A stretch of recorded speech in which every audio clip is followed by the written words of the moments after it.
الله اکبر،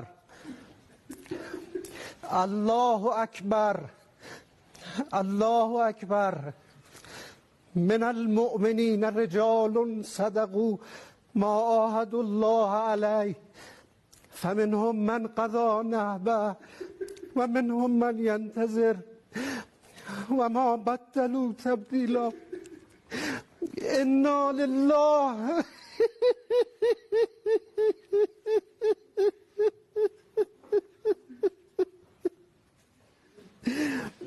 انا لله و انا الیه راجعون.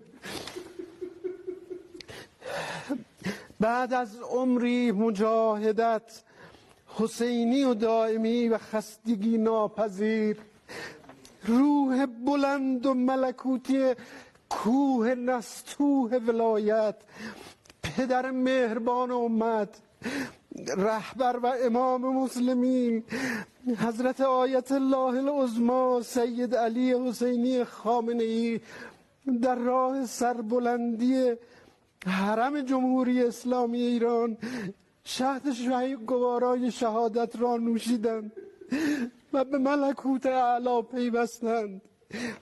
خدای بزرگ، خدای بزرگ و شکست ناپذیر با ملت حماسه ساز و تاریخ ساز ایران است تا عهدی که با امام خود بستند تا سرانجام ظهور پیش برند.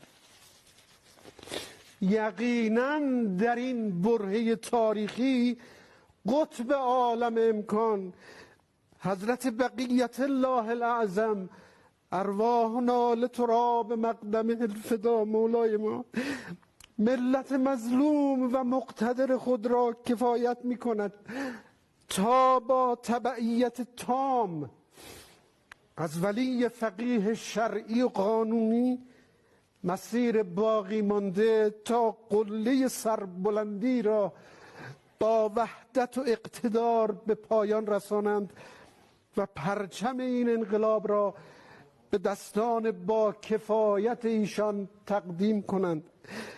به روح بلند امام راحل و خلف صالحش، قائد اعظم، شهید و عظیم الشأن حضرت آیت الله العظما امام خمینی، حضرت آیت الله العظما امام خامنه‌ای درود می‌فرستیم.